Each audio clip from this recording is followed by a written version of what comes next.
नमस्ते सबैजनालाई म कर्लीम्यान मार्केटिङ है।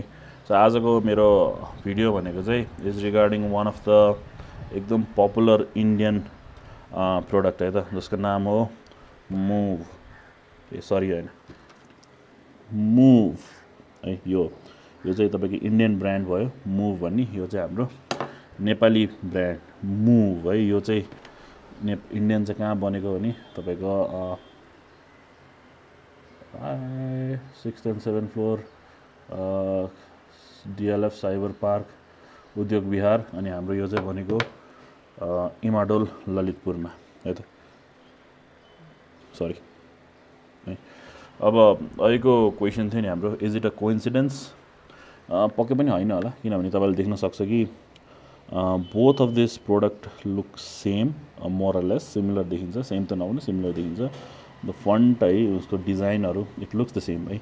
इभन यहाँ तपाईँको के लेखेको छ, पेन रिलिफ फर्मल लेखेको छ एउटामा, अर्कोमा के लेखेको छ भने पेन रिलिफ स्पेसलिस्ट लेखेको छ है। सो सेम मार्केटिङमा चाहिँ यसलाई हामी भन्छौँ स्टिमुलस जेनरलाइजेसन है। कपी क्याट गरे जस्तो स्टिमुलस जेनरलाइजेसन, जसले चाहिँ के भन्छ भने कुनै पनि मान्छेले यदि यो मुभ छ नि, यसको ब्रान्ड आइडेन्टिटी, यसको कलर, प्याकेजिङ, यसको लेट्स से फन्टहरू लाई मजाले चिन्छ भने देयर इज अ लाइक्लीहुड कि you are going to buy this, किनभने इट लुक्स द सेम है। सो जेनरलाइज गर्नुहुन्छ कि it looks the same. So that is the power of तपाईँको स्टिमुलस जेनरलाइजेसन है। सो यसको तपाईँले कन्टेन्ट हेर्नुभयो भने contents are also pretty much the same. यहाँ लेखेको छ ओइल अफ विन्टर ग्रिन, एउटामा पुदिनाको फुल लेखेको छ, अर्कोमा पुदिना का फुल लेखेको छ। एउटामा तपाईँको टार्पिनको तेल लेखेको छ, अर्को टार्पिनका तेल लेखेको छ। And the composition is same. Even तपाईँको युजेसहरू जुन तपाईँको दिन्छ नि, back pain, joint pains, inflammation, sprains, strains, र अर्को एक दुईवटा मैले प्रोनाउन्स गर्न गाह्रो लाग्ने, यो इट इज आइडेन्टिकल है। सो यो यहाँ मात्र होइन, तपाईँले यो डिफ्रेन्ट ठाउँमा देख्न सक्नुहुन्छ राइट। सो इभन मारीको बिस्कुटको कुरा गरौँ न होइन। सो मारी भन्दा साथ कुन दुईवटा कलर तपाईँको दिमागमा आउँछ? मारी बिस्कुट राइट। सो यदि तपाईँको एन्सर रेड र येल्लो हो भने है, सो द चान्सेस आर तपाईँ बिस्कुटहरूमा चुक्किन्छ पनि होला है। So this two biscuit are Marie नै हो, तर एउटा तपाईँको पार्लेको हो भने अर्को ब्रिटानियाको हो है।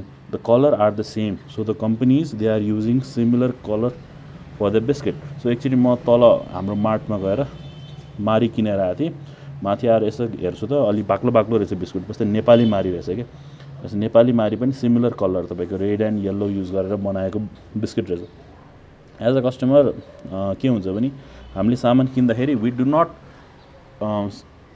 कन्सियसली हामी MOOV भनेर यसो MOVE भनेर हामीले यसो सबै पढेर बस्दैनौँ क्या होइन। हामी के हेर्छौँ भने यसको कलर, डिजाइन, फन्टहरू हेर्छौँ होइन। अनि त्यसबाट हामीले के डिटर्माइन गर्छौँ भने ए यो त मुभ रहेछ भन्ने कुरा होइन। So even the name is the same right. अब त्यस्तै गरी अब अर्को इक्जाम्पल दिन्छु, तपाईँले यहाँ देख्न सक्नुहुन्छ क्लब कोला है। सो मैले एक्चुअली कोक भनेर किनेँ होइन, तपाईँ हेर्न सक्नुहुन्छ it is the same right. So हामी तर किन्दाखेरि यस्तो देख्दैनौँ, हामी कस्तो देख्छौँ भने यस्तो राइट। सो के भने नि मैले कोक भनेर घरमा ल्याएर खान्छु त तितो रहेछ है।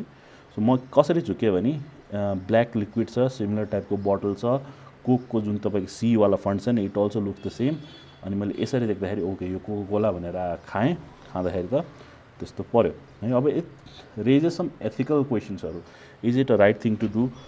तपाईँको के छ भने यो त कस्टमरलाई झुकाउने जस्तै भयो होइन। You are directly copying another brand right, and actually using their brand as your own. जुन उहाँले आफ्नो ब्रान्ड भ्याल्यु कमाउनु भएछ, जुन चाहिँ रेकग्निसन छ, त्यसलाई युज गरेर तपाईँले के गर्नुभएछ भने आफ्नो प्रोडक्ट बिकाउनुहुन्छ एन्ड बिकि पनि रहेछ केही हदसम्म राइट। सो एथिकल क्वेसन्सहरू चाहिँ पक्कै पनि आउँछ।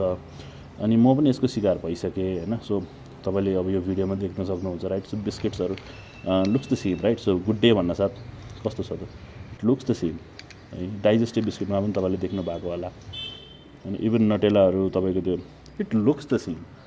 एन्ड अब this is also a strategy, उनीहरूले युज गरेको स्ट्राटेजी हो। अब I am not going to say कि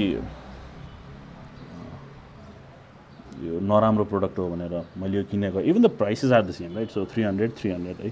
सो यदि त्यस्तो कन्सियस भइदियो त म यही किन्थेँ होला इन्डियन ब्रान्ड होइन सो ओरिजिनल हुन्छ होइन ओरिजिनल तर यो नेपाली हो है so if someone who wants to promote Nepali प्रोडक्टलाई प्रमोट गर्न चाहनुहुन्छ भने you have this as well so this is not a bad product actually this is a decent product है सो यो पनि तपाईँले युज गर्न सक्नुहुन्छ बट मलाई as a marketer I find it weird because यो मुभले वर्षौँ लगाएर ब्रान्डिङ एडभर्टिजमेन्ट ओभरअल मार्केटिङ राम्रो गरेर एउटा ब्रान्ड स्ट्याब्लिस गरेको छ मान्छेले आह से आह तक भन्छन् राइट सो मुभ भन्न साथ मान्छेको दिमागमा जे पर्सेप्सन आउँछ जे इमेज आउँछ they are simply just using this right so के पनि गर्न सक्थ्यो भने उनीहरूले आफ्नै एउटा डिफ्रेन्सिएसन क्रिएट गरेर होइन सो डिफ्रेन्ट नाम युज गरेर आफूलाई बजारमा इस्ट्याब्लिस गर्न सक्नुहुन्थ्यो होला but obviously it is easier